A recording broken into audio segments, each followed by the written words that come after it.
fait, c'est un lieu municipal qu'on a transformé, qui est aujourd'hui ouvert à tous les habitants de la ville, dans lequel on peut faire différentes activités et où les gens peuvent se rencontrer, échanger. Et pour moi, le tiers-lieu, c'est un projet où, par construction, on met dans les mains de chacun la possibilité d'investir le projet et de transformer le projet. Donc c'est pas qu'un atelier, finalement, il y a un espace de vie, il y a un café, un resto, il y a des volets culinaires, et puis il y a d'autres choses qui émergent et qu'on n'avait pas prévues. En fait, il y a des artisans qui utilisent l'espace comme un lieu de fabrication et d'exposition et de boutique. Et en plus, on peut y faire des ateliers qui sont ouverts au public, des privés, des particuliers, ouverts, et surtout ouverts aux Malacofio et aux Malacofieuses.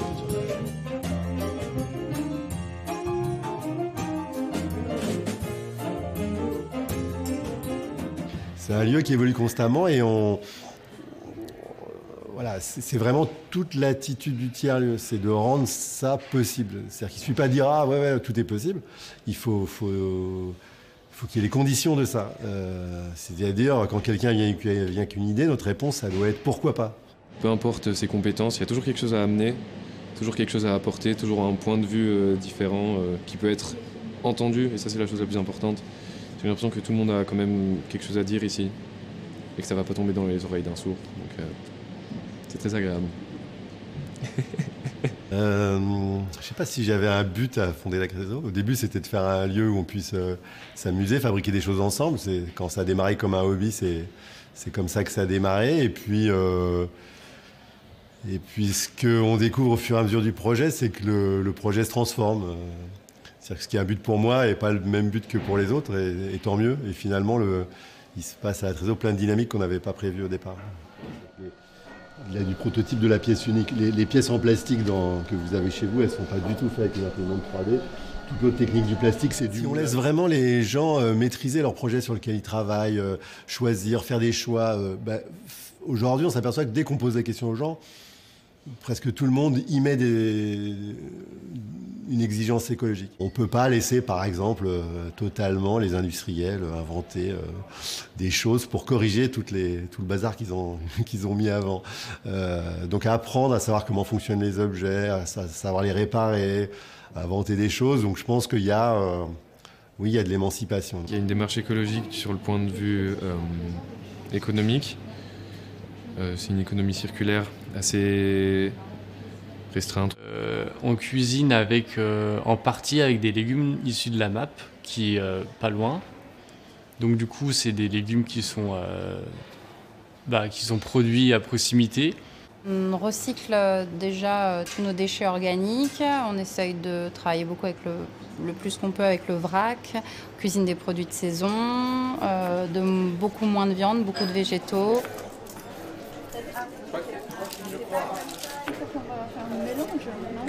Ouais. Du coup, tous nos produits sont véganes. C'est un caramel à la noix de coco. On a un impact civique à Trézo. Mais pas juste, ils se rencontrent et ils se demandent qu'est-ce qu'ils font dans leur vie, etc. Mais ils se rencontrent autour d'une pratique et ça brise un peu la glace. Il y a aussi les prix différenciés.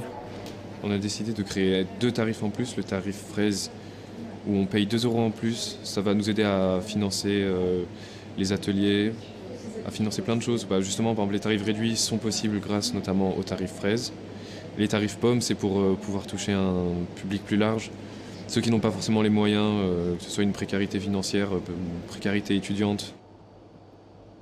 Au-delà d'une entreprise, on n'est pas que dans un but mercantile, on accueille beaucoup de gens et on discute, on les connaît. Donc je pense que oui, effectivement, on est un point de relais dans la ville, comme pourrait l'être peut-être un service public ou quelque chose comme ça. On est peut-être un refuge, des fois.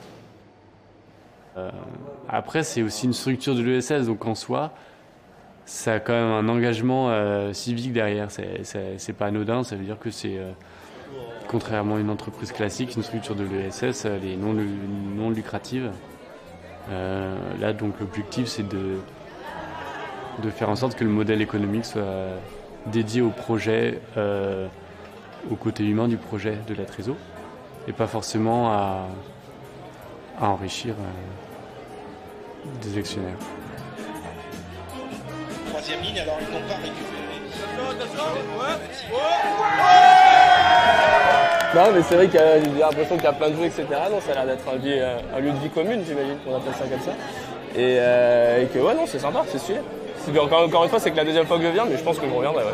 Ça a l'air bien cool, assez abordable et une ambiance détendue, quoi. En un mot, la Trésor, c'est... Pas un mot, non, plein de mots. Avec le mot La vie. partage. C'est convivial. Je pense que c'est convivialité. Ok, en un mot pour moi, la trésor c'est le partage. Sympathique. Chaleureux.